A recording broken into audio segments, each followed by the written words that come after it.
You're listening to the Pixie Dust Fan Podcast. Hi, I'm Francine. And I'm Carrie.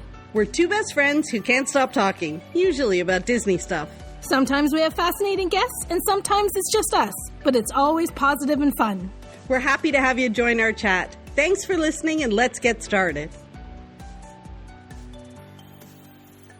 Hi, Carrie. Morning, Fran. How are you? Great. I love to break the rules because I know you never want me to say that it's morning or night or Wednesday or Saturday. So I thought I'd throw that one in today. Good morning. Good morning. It is a good morning because you and I are not alone today. Today, our friend Dustin is back with us. Dustin, you've been on the podcast a bunch of times. Welcome back. It's going to be weird today because I'm not talking about Victoria and Albert's. I know, right? There's no Victoria and Albert's in this story, but we're happy to have you back. So why don't you tell everybody a little bit about where they can find you again before we get started? So I'm at Steps to Magic, almost celebrating 10 years of doing content over there, which is just mind-blowing. And then looking back on it, when I first started working at Disney, it was 2007. So we're talking about almost 2 decades of Disney stuff. So yeah, it's an interesting time. It's just weird having a podcast and being on because I used to do this all the time, and now I don't. And so we're happy to have you on to talk about your most recent trip report. This is very exciting. Well, it was interesting because when Carrie just went to Vegas and we were doing this, we did the Disney Fans Guide to Vegas the last time we went. And then when I went to London earlier this year, I was trying to find some Disney in London. And outside of just the Disney store, there really wasn't a lot. But in that Disney store, they had a little section dedicated to Disneyland Paris. And, when you're trying to find a destination for one of the big 0 birthdays, it's always fun to think about where you haven't been before. And with everything happening globally, we're like, where can we find something fun? It was between 2 different locations. One was Tokyo. We definitely did the full deep dive into Tokyo, seeing if we wanted to do Disney Sea and the Nintendo Museum and everything. We ended up picking Paris. And it was very interesting because not just is Paris and Europe incredibly cheap right now to fly and to get a hotel, but it's just a completely different culture. So we ended up booking this trip around 2 days at Disneyland Paris and then 4 days in Paris Central. Quick trip, just a week. But I don't know if y'all have been to Disneyland Paris. It is a culture shock. It is completely different than anything that we have stateside. Now, this was a big 0 birthday trip for you. So this was happy belated, by the way. Thank you. So there was a good reason to just sort of take off and do something different and find some magic elsewhere. So Disneyland Paris was the focal point of your trip, and then you planned the rest around it. Absolutely. And we found something very unique about Disneyland Paris was that there aren't the traditional Disney vloggers and the day-to-day. We're so used to seeing things like WDW Magic and WDWNT and All Ears and folks going to these parks. And what I found was that there's only a handful of YouTubers that actually actively cover the English side of Disneyland Paris. And they'll go in a couple of times a year, do a walkthrough. It's typically surrounding an event. And it could get overwhelming. We found that the information that was provided was typically out of date.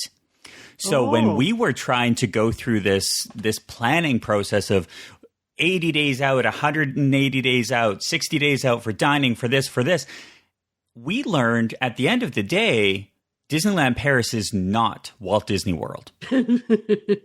Yeah, and Carrie, with all your time on YouTube, do you ever do you run across a lot of Disneyland Paris stuff? No, I mostly just watch when Justin Scard goes there. He's been there quite a few times. He does a pretty good job when he goes there showing the this and that. But he only goes once in a while. Right. I think there are people that go there like kind of daily, kind of like fresh baked, or very like kind of regularly, like fresh baked does for Disneyland. But I think they just kind of do walkthroughs, like they just kind of walk around and show the park. Like I don't know that they go too in depth. Right. Yeah, we didn't find any. And I was doing my deep dive sleuthing in YouTube. Even searching for things like Phantom Manor and sorting by date.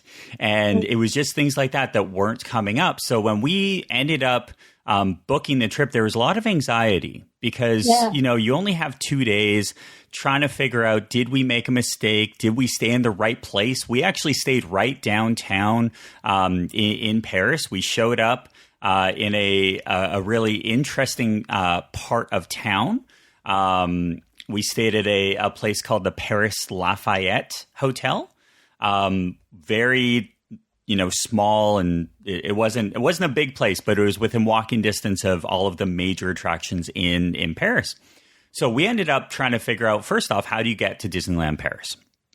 So not only do you have to find out how much it costs, but also how to get from one spot to the other, because Disneyland Paris is on a subway line, which is great. You can go from downtown Paris, Gare du Nord, all the way to Marne-le-Vallée-Chessy. The issue with Paris, by the way, is not just the culture, but it's also the language. You'll get very good at trying to go back to like grade 6 French and realizing that you have remembered none of it. Yes. Absolutely none of it. There's not a single thing that you will remember, and you'll just get frustrated. So we ended up buying 2 days, 2 park tickets. We did the park hopper because in Disneyland Paris, you can't not do park hopper. It's just not worth doing a full day in the studios. And I kind of wanted to share the things that we saw, the things that we missed, but also what makes Disneyland Paris different than Walt Disney World. First off, let's just get the conversation going. Yes, I did buy mugs. Of course. I picked up 2 Disneyland, 2 Starbucks mugs. It was great. Not only did we find that they had a deal, you know me and deals. I love a great deal. So we end up finding a deal where you were able to get 2 mugs for 32 euros. And so they have 3 different mugs. They have the Disneyland Studios, or Walt Disney Studios. They have the Avengers Campus, and then they have just the regular Disneyland. They're only in one Starbucks, but there's other Starbucks at a couple of the resorts. So I was able to get that. Because you're you have a very extensive Starbucks mug. Like, what are they called? The location? What do they call them? You are here. You are here. You are here. Mugs. Yeah. You have a pretty extensive collection of those. So, and they keep bringing out new ones. Of course, of course. So, starting out with that was our big one. But I think one of the things that we realized during this trip was that it was not going to be a normal Disney trip. First off, they actually do early entry very well for resort guests. So when you get there, you actually get entrance into the parks at 8:00. Regular guests, 9:30. Wow. 9:30. So we're talking about an hour and a half.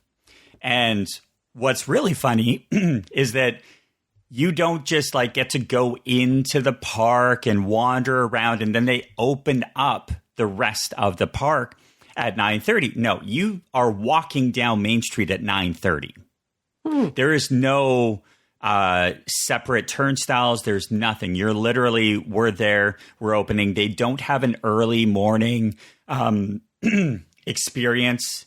They don't have Mickey or a sound.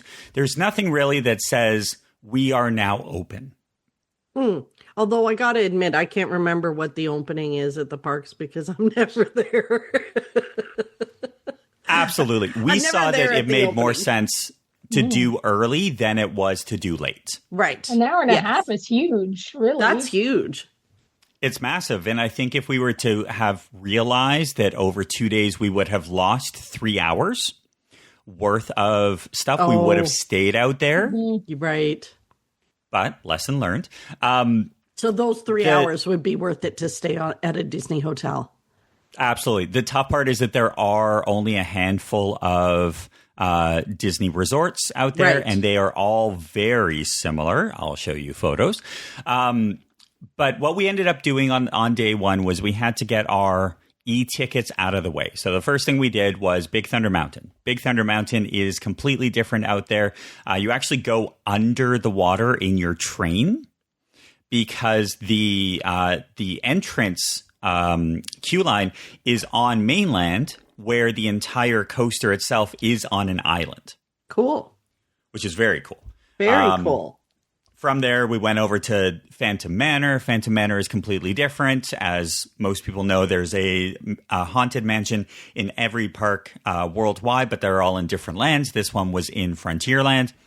And it was cool. It was unique. It was different. From there, we were like, okay, where do we want to go from this side? And it was Indiana Jones, which really messed up our back for the entire trip. No. This coaster is rough. So it goes upside down. They do have a loop. Mm-hmm. But the issue is that it's a very tight turned vehicle. So you spend a lot of time trying to figure out, like, where am I going to go? Almost like, do you remember Primeval Whirl? Yes. That type of wild mouse track. Yeah, mouse track. It just hurts. So we were able to do that. Then from there, we went to Pirates. Pirates is, once again, completely different. 2 drops and a full-fledged lift hill. Very interesting. They also have Captain Jack's, which is the restaurant, very similar to the Blue Bayou. We kind of tried to get as much done in that first half day because it was fun. It was different. It was unique. We were still in this world. And then the time zones hit us. And we realized, we need to eat. So we ended up making the first mistake of our trip. Which was going to Pim's Kitchen. So Pim's Kitchen is an all-you-can-eat restaurant. Their mentality, their focus is on the super big or super small food. It's an all-you-care-to-enjoy. So they have like the giant burger, the giant pretzels. They have like blue mayo, and just like it's a basic buffet. The issue is that it's around 55 euros per person. Wow. And Pim No is characters? We were talking about this last week. There's no character for that. There's no characters. Euros? Okay. Wow. And Pim is like the dude from he's Marvel's. He's Marvel. So the Marvel That's Avengers. Right. Which is why he's got the little stuff and the big stuff. Right. Yes. Got it. Ant-Man style. Ant-Man. That's it. So it was okay. We hit our second issue during this trip. They don't do refills in Paris, so you get one drink. That's it. They'll give you water, but you don't get refills. They also don't have iced coffee. They have Americanos that they can make iced, but they don't have the iced coffee culture. This will come back to bite me about halfway through the trip, realizing that I still need caffeine. But yeah, we ended up doing, for 2 people, it was 90 euros. And a euro in the Canadian dollars, that's expensive. That's around $160. Wow. Wow. And we left not full. Because the food just wasn't good. Oh, so the food that you ate, you were kind of like, meh. Well, like, so Jill, my partner Jill, is a vegetarian. Right. So her meal was basically just a couple of sides and cheese. Which isn't what we were really looking for when I made this reservation. I thought there was going to be an experience. It wasn't really full-fledged experience, but that meant that we had to go from one park to the other because Walt Disney Studios is across the way, so we had to park hop. It's only a 5-minute walk, but we still had to go from one park to the other. I'm going to be very excited when Walt Disney Studios becomes Disney Adventure when they open up Frozen, because right now Disneyland Paris, the whole resort is 2 theme parks, Disney Village, which is their Disney Springs, and then their resorts. Walt Disney Studios is the smallest park on the planet. It's tiny. So there's only probably 5 or 6 major things over there, from Tower of Terror to Remy's to Crush's Coaster. They do have the Web Slinger experience from Marvel Avengers. But after that, you kind of realize, there's not a lot to really see. And so all around the park, there were just, here's what's coming. Here's what it's going to look like. You're going to be so excited when this is fully done. It's not going to get done for a number of years because Frozen is just the first part. They're also going to be doing Lion King. They're going to be doing a couple other things after that, but that's not ready for 2026. So we learned that we were basically stepping into Epcot circa 2021. It's going to be ready. It's going to be ready. And it was very unique walking through, seeing what happens. I think what we learned on the first day was that Disneyland's merchandise is night and day to what we have in Walt Disney World. All of the merchandise is based around characters. Oh, so when you go to a basic, Walt Disney World's theme park, even World of Disney, all of the merchandise is based on attractions, Pirates of the Caribbean, Haunted Mansion. They'll have unique things that are based around things that you can find in the parks. Very Walt Disney World. It's attraction first. Even the pins are attraction first. The puzzles are attraction first. There are things that are unique that you can find there that you can get absolutely nowhere else. In Paris, it's the exact opposite. All of the merchandise is character first. So you'll have Lion King merchandise, but it will not be exclusive to Disneyland Paris.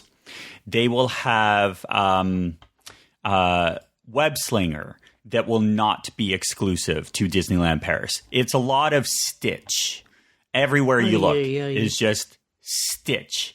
And we were thinking about it like, maybe we're just hitting them at the wrong time. Maybe there's something that we're missing. No, we went to every single shop in Disneyland Paris. And I tried to grab photos of every single thing that was unique. We just kept seeing the same merchandise in every single store. And did you see similar merchandise? Like, were there parts of it where you were like, oh, yeah, I've seen that in Walt Disney World or... Yes. So they actually had stuff from the Phantom Manor that were actually Haunted Mansion Disney parks. Right.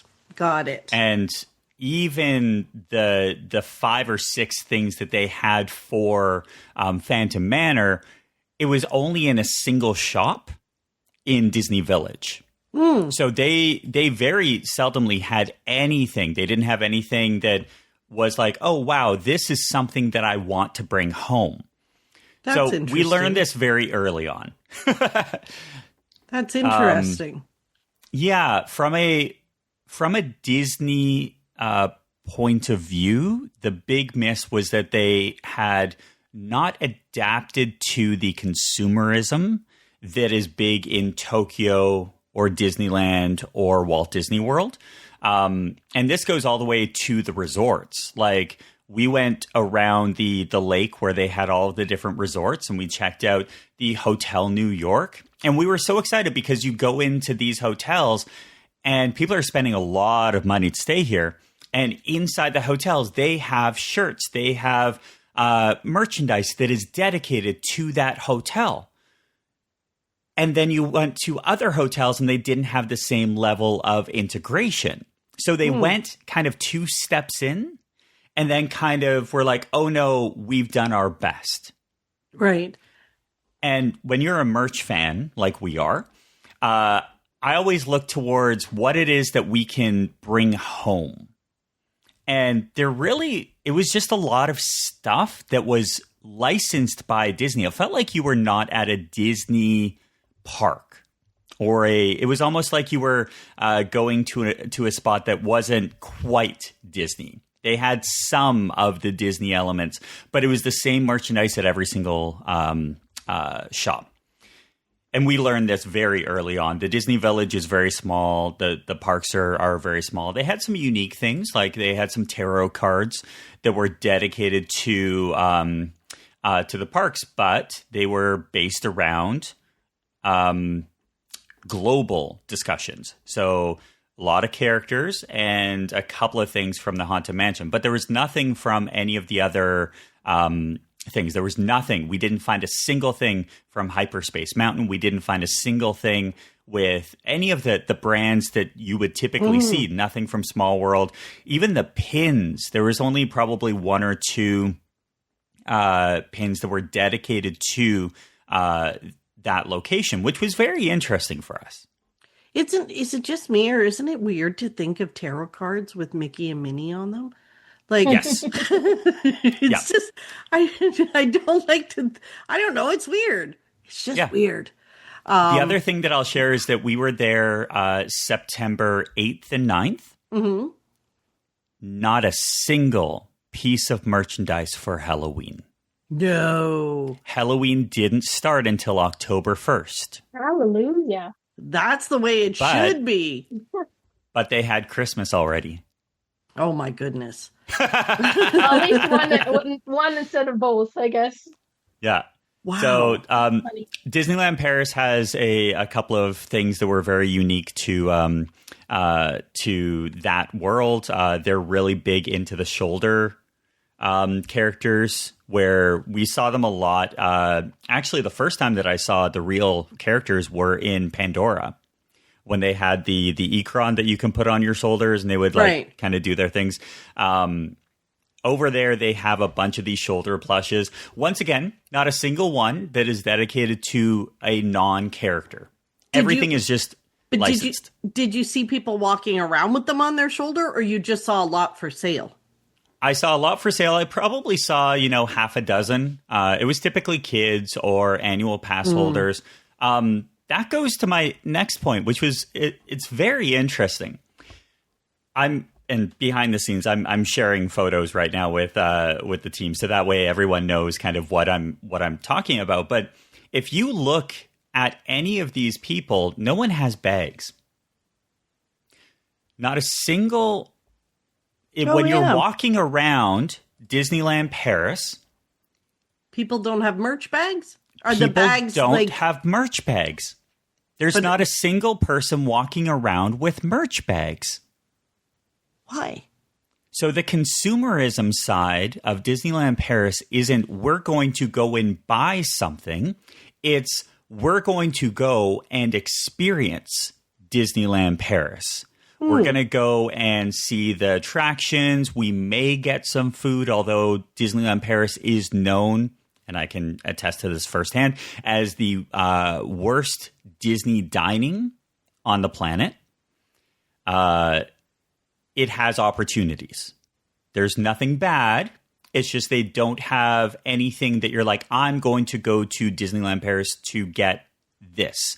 They didn't have, even something like LeFou's Brew. They didn't have that. They have a car section. They didn't bring anything from the Cozy Cone Motel or any of those things. There was nothing in the food and beverage that made people go. So you had basically a tourism destination that is one of the top theme parks in Europe, where no one is going to buy stuff and no one is going to dine. So what are they doing? There was no problem to get, you could walk in, get a table wherever you wanted, basically. Absolutely. And even if you had reservations, they had a separate line where if you didn't have reservation, you could just stand and get seated next. Or even better, you could go on to the app, and we were able to get reservations for a couple of our things throughout the day, last minute, literally as we were standing in front. So it was very unique. We did have a waltz reservation, and I canceled it to go to another location. Waltz is the American restaurant. This is what they talk about for, here's the essential dining when you go to Disneyland Paris. If you look at their thing, I think I got scared after spending the amount of money that we did at Pim's. Right. That this wouldn't have been worth it, because for 55 euros, you got a entree, a main, and a dessert. This did not come with a drink.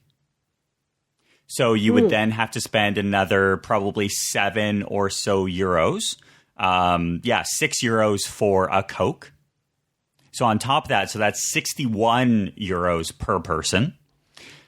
And it's almost like a Summerlicious or a very like fixed menu. There's no options to think outside the box. So for Jill, being vegetarian, she had one option. So yeah, that's what we found at Cinderella's Royal Table for our friend Susan. Same thing. She paid what, $130 for her half a cauliflower. Yeah. And that's an issue, because the dining experience, especially when you're talking about folks who are trying to either eat healthy or they want to have repeatability, going to a restaurant that only has a fixed menu that doesn't change, you're getting into be our guest territory.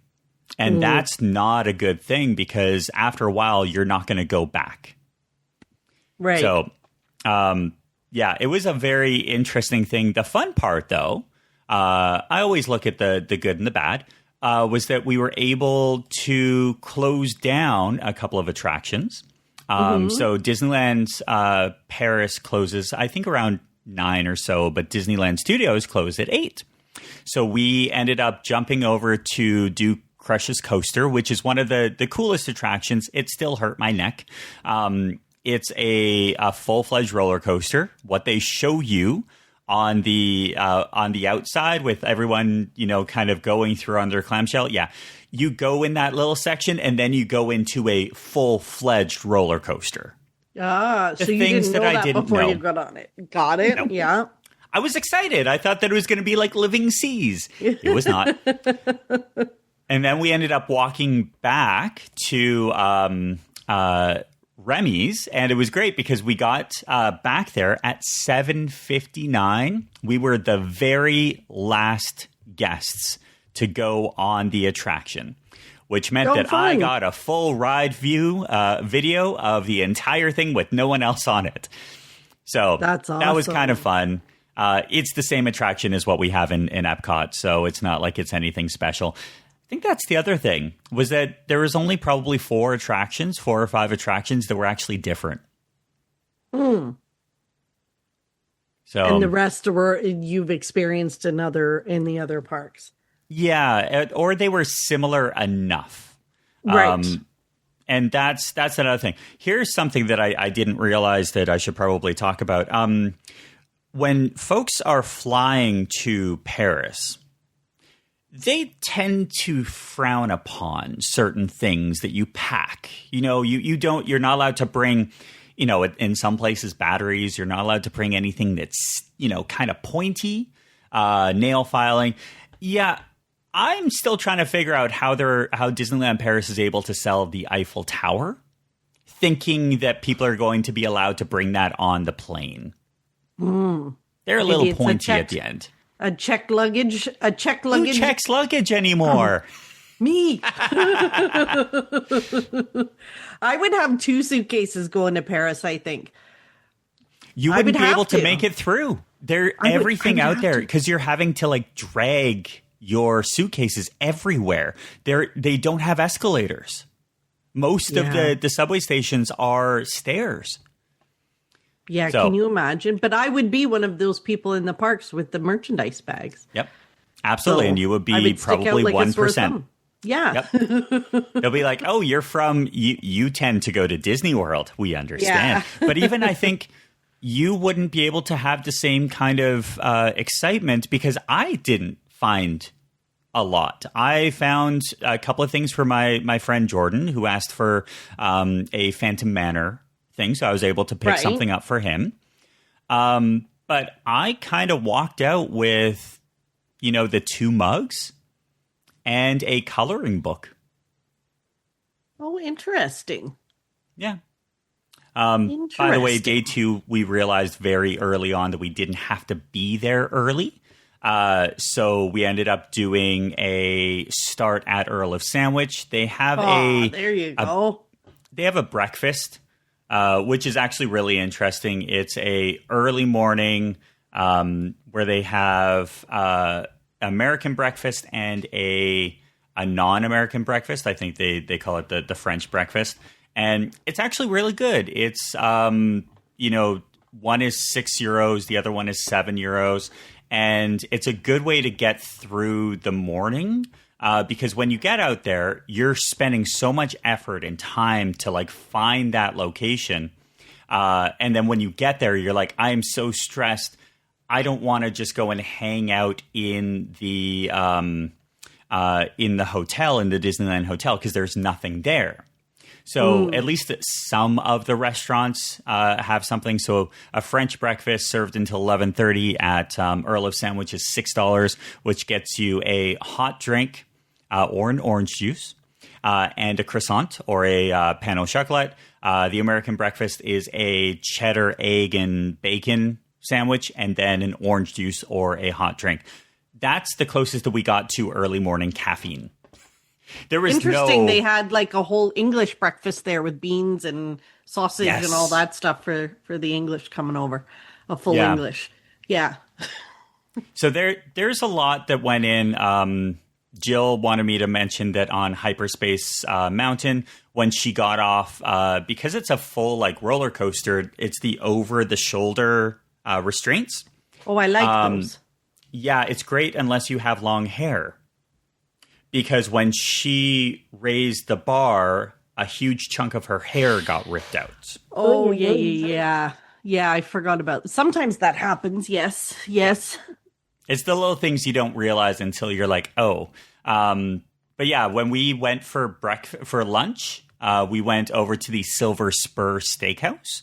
And literally at 11:30, in a giant room, we were the only ones there. That's great. Definitely slow season. And it's great. But once again, you're looking at a menu that is one thing for vegetarians. At this thing, I believe it was a skewer that had Beyond Meat and some stuff. But they give you the meal. It's an entree and a dessert, or a starter and an entree. And it's great, but they're missing an opportunity.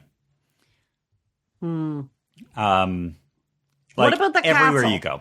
So what about the castle is awesome. We spent a lot of time at the castle. A lot of time at the castle. And that's because in the castle basement is a dragon. Yes. Full-fledged dragon. We spent a lot of time down there. So it's a full-fledged, I think it's a 28-foot audio animatronic that moves. And they do what they do. It's a full dragon.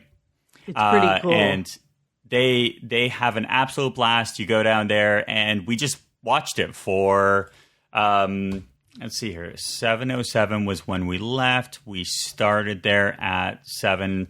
We were there for 10 minutes. Just watching this dragon. It's pretty cool.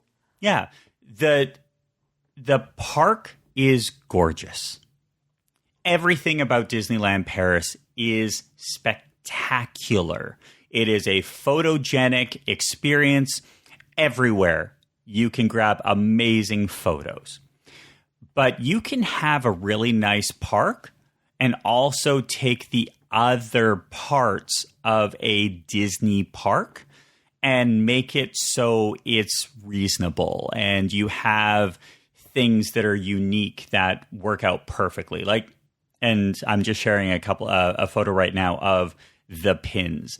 All the pins there are character-based. Every single one of them, character-based. There's nothing that showcases where everything's unique. They do have pin trading.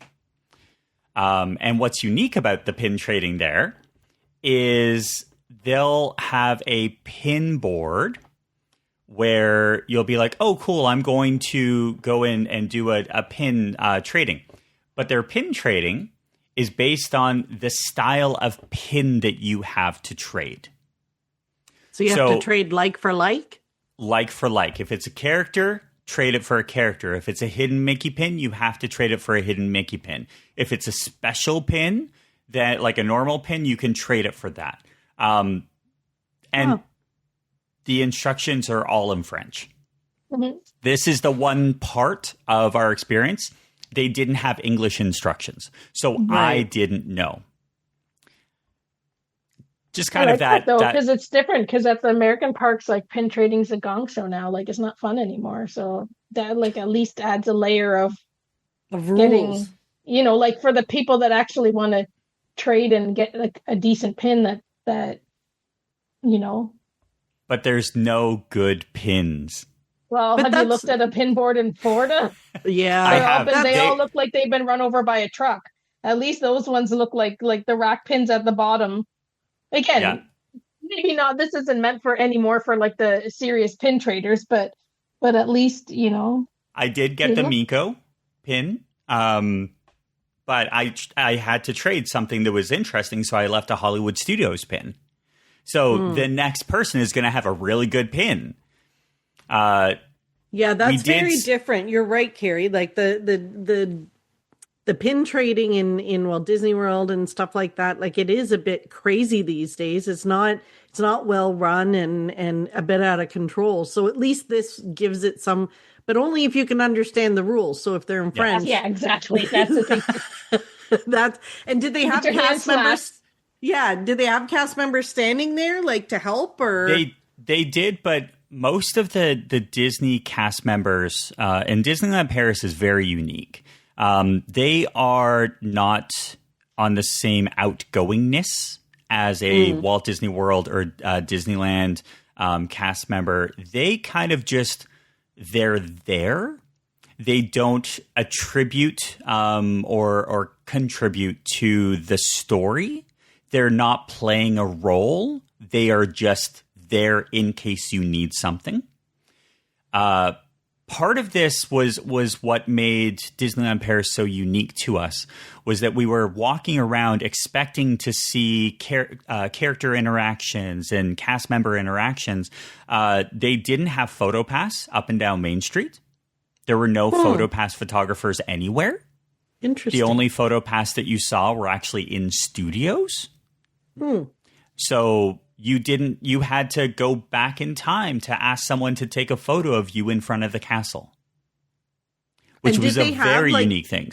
Characters wandering around, or you had to go line up for them you didn't even have the opportunity to go and line up because they were all part of a virtual queue that most people didn't know about. Right. I did hear about the virtual queues. Right. So it was very unique. The other fun part, just as an aside, we were able to see Viana, the Moana side, because in French, Moana is they don't utilize the name Moana in France. It is Viana. This was something that was very unique. Why don't they use the name Moana? I believe... Does it mean something else in French? I believe so. I believe it means... So here, let me... Moana in France. Because Moana is a registered trademark owned by a cosmetic company in the European Union. So to avoid legal issues, Disney changed the character name. Oh, that makes sense. Yeah, little fun things. Although hey, Google. So I guess they can't have the song. I am Moana. Yeah, which is great. You're welcome. So we did find a couple of stores at Disney Village that was unique. They had a Deco by Disney, which is very similar to the Marketplace, not D Street, the one that's beside World of Disney at Disney Springs. very similar, very unique things. They had a Rainforest Cafe there that sold non-Rainforest Cafe merchandise. I swear some of the stuff that we saw there was full-out bootleg. So, lesson learned. But I think on our end, it was just knowing how to get out there, how to enjoy it, and what to actually remember from it. Disneyland Paris is a gorgeous park. It is amazing. Just don't go there thinking that you're going to have the same type of experience as you do in any other park globally. You're just not going to get it. You're going to see very normal merchandise. You're going to see very normal things, typically a very enhanced price point, like an $8 pen, one of those multi-ink pens. Yeah, €8. And they're going to just say, here's what it's about. You don't go to Paris for Disneyland. That's what I've learned. You go there for the rest of the experience. We were so glad that we were able to do Disneyland Paris the first 2 days, because that set us up for an entire 4 days of going to some of the best stores, the best experiences, the best museums. Because in Paris, I think that's why the castle was so incredible.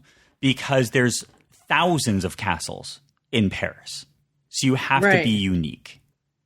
Right. And we did a whole episode with Terri Hardin, the woman that designed that castle, like the dragon under the castle. And it was fascinating to hear how that kind of came together. But was there nighttime? Like, what happened at night? Isn't there a night show? There is, if weather permits. And also if you can make it. Right. So you guys didn't see the night shows? No, we closed down. By the time we had left Disneyland or Walt Disney Studios the first night after we closed down Crush's Coaster and Remy, the other park was already closed. Right. And then the second night, we had basically finished the entire park by... around 4 o'clock, we were doing cycled runs at Phantom Manor because it was 5-minute wait. Oh, nice. So we had gone on it a few times. I was able to get some really cool photos because we kept getting stopped in the thing, which is my favorite part of any attraction. I love it when that happens. Especially when you're in an attraction that, you typically just walk through and you're able to just take your time and enjoy everything. That was the best part. There's not a lot of attraction repeatability, though. You're only going to do Pirates twice. You're only going to do Small World once. You're only going to do Indiana Jones once. There's not a lot of things that you would consistently go back, like Tron, or even I would do Haunted Mansion over in Disney World the same amount of times I would do it here. Just instead of a 5-minute wait, you're waiting 45 minutes. Right. So it was very unique. I do think that there's a discussion to be made about how Disneyland Paris can get better. And that's going to come with kind of more feedback. We wish that Disneyland Paris would have more exclusive merchandise. Right now, the only merchandise that's there is a single glow-in-the-dark T-shirt. They have a hoodie, and there's not a lot outside of that. We also wish that they would go into the food and beverage side to have unique experiences that people would actually go out of their way to buy, like LeFou's Brew. Every restaurant sold the exact same beverages. Exact same. It was 5 Coke products and an iced tea, and then a ton of hot drinks. the other part that we really saw was that it was the same merchandise everywhere, which doesn't help you or I. I remember the conversation that we had, I think, on one of the first podcasts that we did, where we went into the Animal Kingdom, into the Riverside Depot, and we saw Haunted Mansion merchandise. Yes. That Carrie kind and of I thing. we specifically, when we're in shops, we're like, wait a minute, that doesn't belong here. Yes. Yeah. That was our discussion walking around Disneyland Paris, because the merchandise not just didn't belong there, it's that they had an opportunity. Right. And so we know that they sell the merchandise. We know it because it's available online. And since it is Disneyland, it's a Disney park. It's not an outside company. This is run by Disney. It should be easy to bring and cross-promote the attractions. Yeah. That was the big thing. I don't find that as much at Walt Disney World and Disneyland now. I think for us, we noticed them crossing the merchandise barrier. It was a lot after COVID. And I think that was just limited merch and they had shelves to fill. And I don't notice it now. Like, Carrie, I don't know if you do, but I haven't noticed them putting things in the wrong spot in my last few trips. One of my spots that I still, to this day, I love Disney World shops. I worked in one. I love the experience that goes into some of these, the stories and everything. The fact that in Bonjour Gifts, they've turned it into a princess only with basic Disney merchandise. Those types of things are just like, oh, you had an opportunity. But with Paris, it wasn't even that they had it to begin with.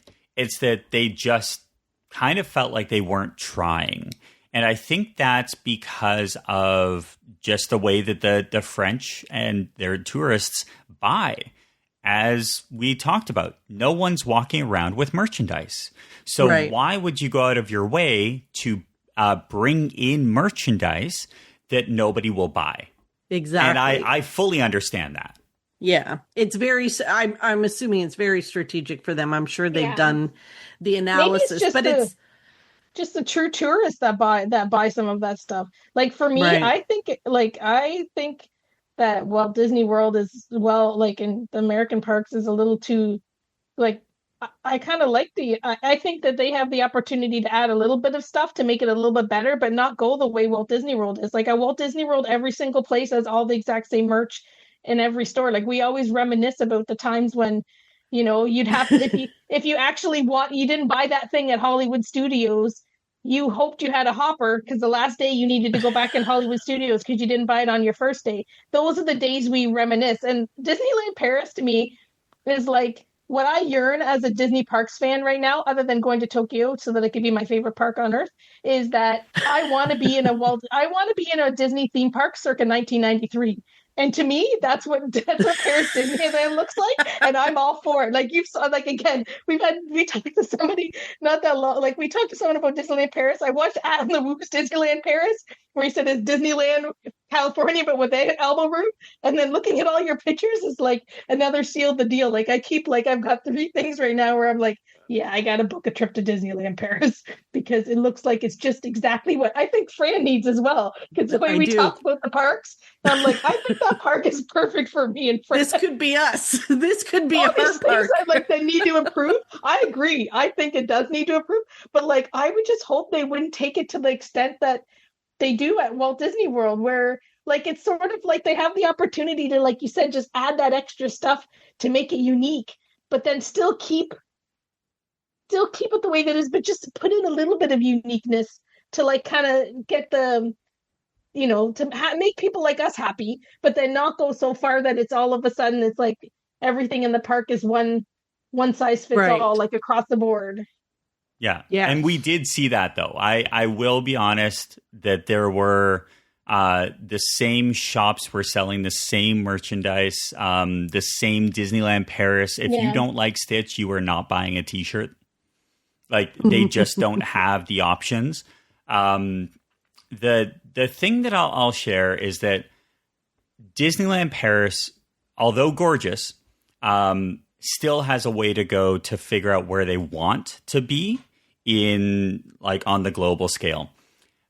Right now, Walt Disney World is in a mess of its own just because of that merchandise situation. You still have people going in and buying 20 popcorn buckets and doing the resale market. And I love that search factor.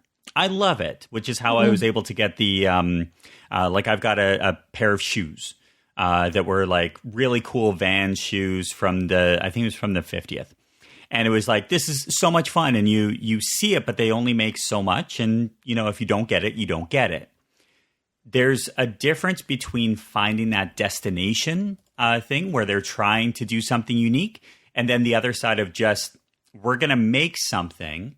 And if it doesn't sell, we're going to stick it on the shelf and not replace it, not add anything. It's just going to stay there until it sells. And that's the big thing that I found here. They're also just, it's a very small resort. So you do have to find your way around to make those full day experiences. And that comes with just knowing what you're getting into. I think Carrie and I, we would need a lot more. We would probably, because we would just sit on benches for parts of the day. So I think we would need a few days to and you need the food and beverage, because that's the other thing is that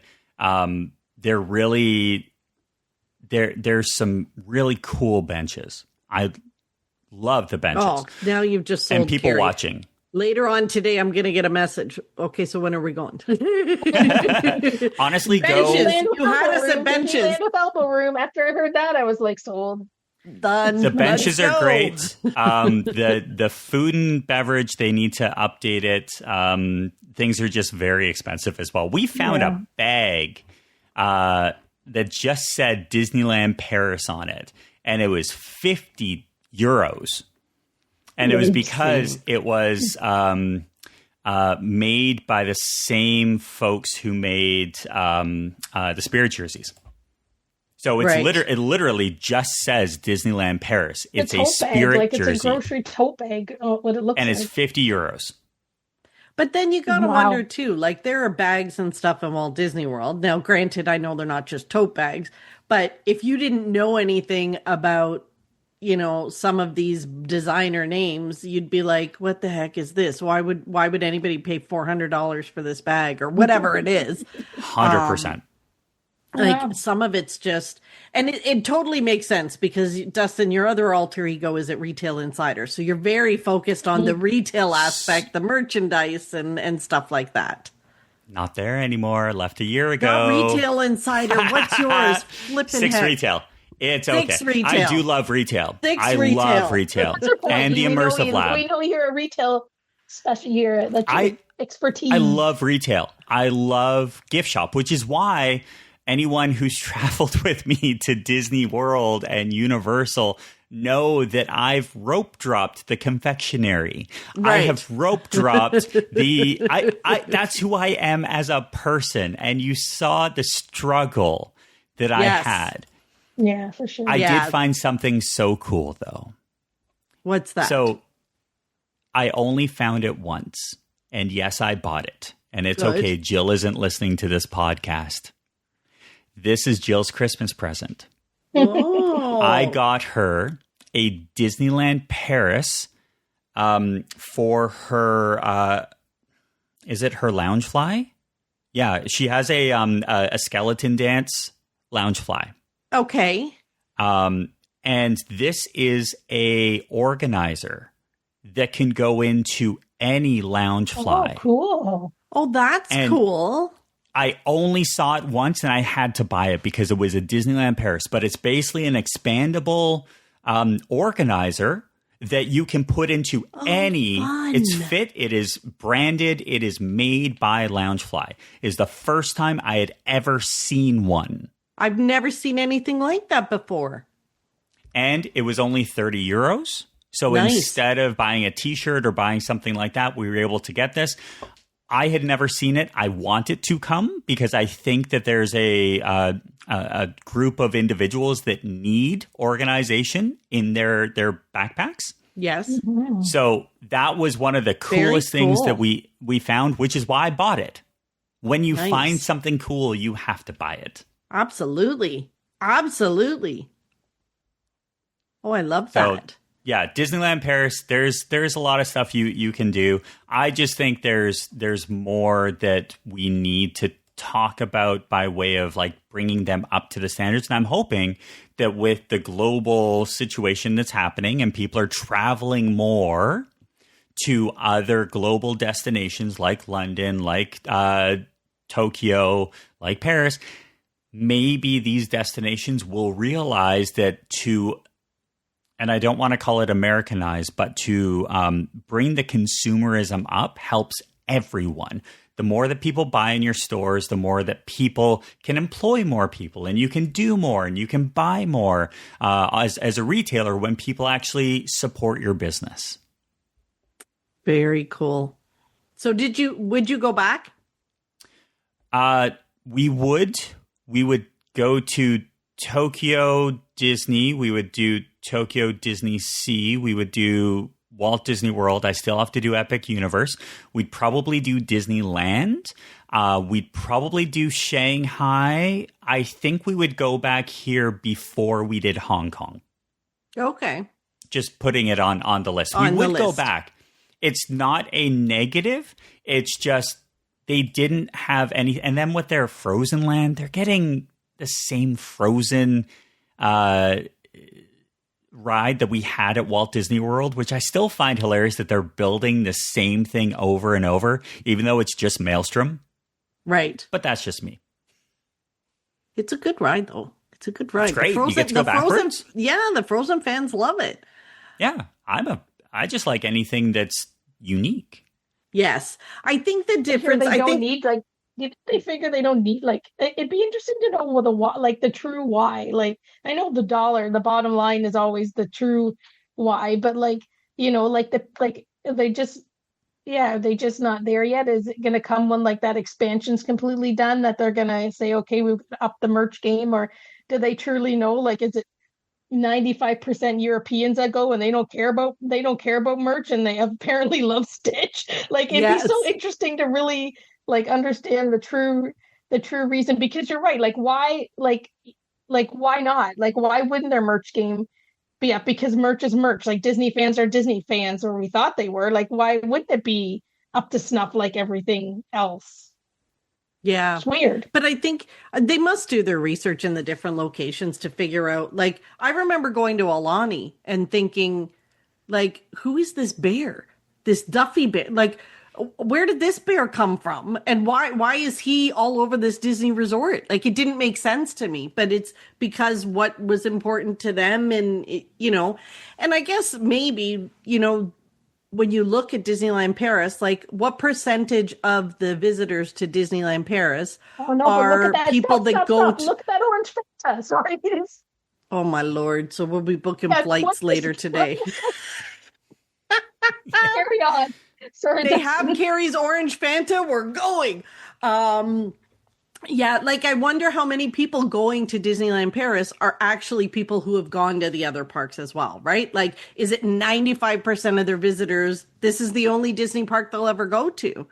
And if they do, maybe they'll make the trip once over to Disneyland or Walt Disney World or something like that. So for them, if they're recycling the ride, it's only like 5% of the people visiting that would even know that. And that's going to come on the long scale. What I still find interesting is that this park has been around for decades.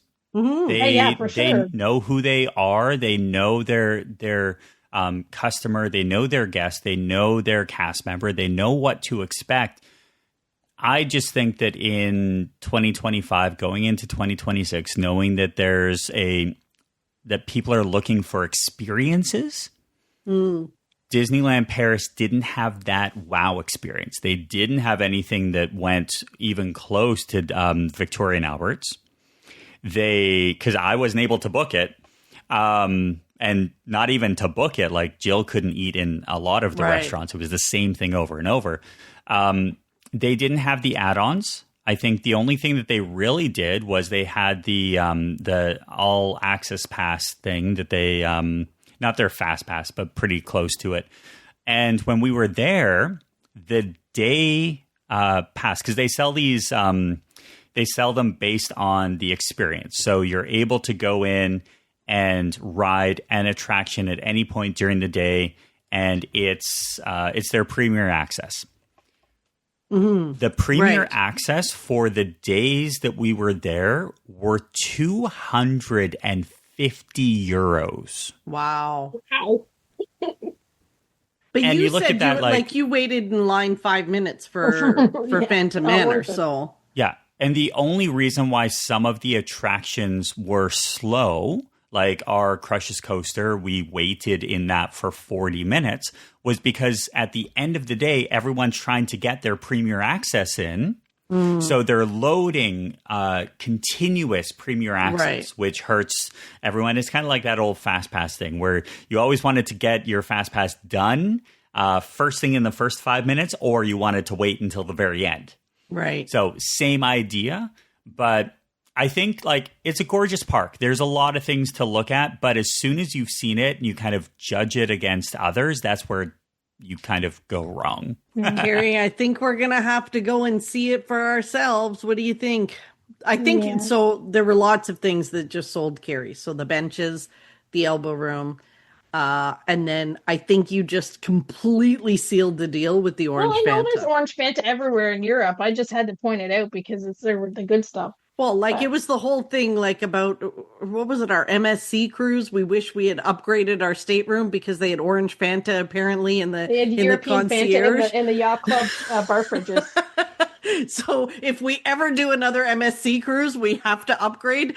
It's funny. People pick their, their drinks package or whatever. No. For us, we have to upgrade so that Carrie gets her orange Fanta. Gotta have the Fanta. That's important stuff. So what I would share is that first off, Disneyland Paris, just do it. It is a bucket list. Anyone who's a Disney fan, go and do it. Yeah. I do think that there's enough right now where you can get really cheap flights. You can get really cheap hotels.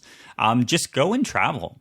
That's the big part of this, is that we made the decision to go over there because it was cheaper for us to fly with hotel and flight to go from here to Paris for a week than it was to go from here to Niagara Falls for a week. So hotels, why not? Flights, everything like that. Just go, travel, get the experience, because that way you can come on a podcast and talk about why it's incredible. But also you can share like videos and photos, and like this is part of the Pixie Dust fan community, is you get a chance to go and do these things. And then when you come back, you can talk about why it's important to go and experience things. The other thing that I'm going to share just before we head out is, remember how we were talking about Area 15 in Vegas? Oh, yeah. That store with there was like a whole experience, right? Yeah, so it's Omega Mart. On our last podcast, I didn't have photos up. So I'm going to share just a couple of fun things. The fun part with Omega Mart is that it's the most Disney, non-Disney experience on the planet. It's amazing. You walk in, everything around you is a full-fledged store. They have aisles and aisles of things that you can buy. Like full-fledged t-shirts and like actual like merchandise. They sell things like plausible deniability, the laundry detergent. Like things like that are just kind of fun and unique. And then from there, you go back into an experience where everything is just going wrong and there's a full back of house thing. The Omega Mart is at Area 15, where they just launched the Halloween Horror Nights Unleashed horror that is the Universal permanent Halloween Horror Nights. This is in Vegas, right? This is in Las Vegas. Right. The best part is that they're also getting a museum of ice cream. Oh, that's fun. A museum So- of ice cream is fun, not so much horror nights. No, we're not fans. I don't know if anyone has seen that Halloween Horror Nights in 2025. They actually sell the necklaces for $30. Where Yeah. if they're lit up, you don't get scared. Right. I would like those. I am not a jump scare fan. I am me a neither. big experience fan. So for me, I look at, going to Vegas or going to Walt Disney World or any of these experiences. You just have to go and experience it yourself. Yeah, And then when you you'll come never back, get me to you share it. experience a jump scare place. No. No, not because even with the necklace, just seeing some of the visual, no, it would give me nightmares. Well, yeah, and they purposefully go out of their way to make the sense as impactful Yeah. as possible. And you're like, I don't want that. Well, That's because not it's what I perfect for want. people who love that stuff. Like they do it very well. Like for people that love it, I'm all for it. It's not me. You So couldn't here's pay my me. question then. In your current, side of things where you are busier than all out, first off, when's your next Disney trip? Me, Yeah. in 2 weeks. Okay, and Carrie? I'm going to Disneyland in November. So Fran. Nice. Internationally, what's your next location, next Disney experience that you're going to do? We don't plan that far ahead. That's why we never plan anything. We talk about it and then we're like, oh yeah, we should really plan that. And then I don't know what happens. I want This to go year- to Tokyo for sure, but that's Yeah. maybe a couple years out. I kind of want to do like a big tour and do that. And then I want to go to Disneyland Paris. I don't really care. Like I'd like to go to the other parks, but my bucket list isn't as big as it used to be. So I'd be happy with just Disneyland Paris and going to Tokyo. That's Same. pretty much it for me. And then Same. with Victoria or with Cinderella's Royal Table, Mm-hmm. completed, done, off Yeah. your list. You never have to think about it again. Yeah. Yeah. And by the way, your commentary was completely correct. It is a bucket list. Yeah. Do it It once. was fun. Yeah. You're good. There's no need to do it again. The best princess meal is typically Akershire House in Epcot because it's cheaper and you get a better kind of day-to-day food than up in Cinderella's Royal Table. But what's the next bucket list? Because you've been waiting for such a long time to do Cinderella's Royal Table. And I know you're avoiding Victoria and Albert's. And I understand that. It is a mortgage payment. I fully understand that. But is there a and I'm not non-Victoria and Albert's experience, dining experience that you haven't done yet that you want to do? I don't think I so. want to do 23 Royal or whatever it's called, 21 yeah, Royal yeah. or whatever it's called in Disneyland. Carrie's That's my bucket list. That's the only dinner dining party. bucket list I have. That's I need the to win dinner a lotto, party. or when I downsize, and sell my house, just take 25,000 and a bunch of friends and go for. By then it'll be 50,000. Take 50,000 and a bunch of friends to Disneyland. That's when it's gonna happen. Exactly. Unless I make friends with like a celebrity, name. I don't know. Y'all keep getting some really cool guests. So last time I remember we had the conversation, you were able to get Jim Fielding. Who's your bucket list guest? Because I know usually it goes back to what's his name from Star Wars? Your Harrison big Ford. Harrison Ford, but he doesn't do podcasts. He doesn't, but he's funny, so he should. But I think at one point, Carrie and I would love to have like Ralph Macchio and William Zabka. Sure. Can you imagine, Carrie? So instead of going, do you know that I have someone who sends me every time those guys are at like a fan event, a fan expo, and he said, and it's always when you and I are like in Disneyland or like they're going to be at an expo when we're in Disneyland in November. So I'm like, yeah. So for us, So what if we set up podcasts there? Like, because one of the guys who I've seen on a couple of podcasts recently is Brett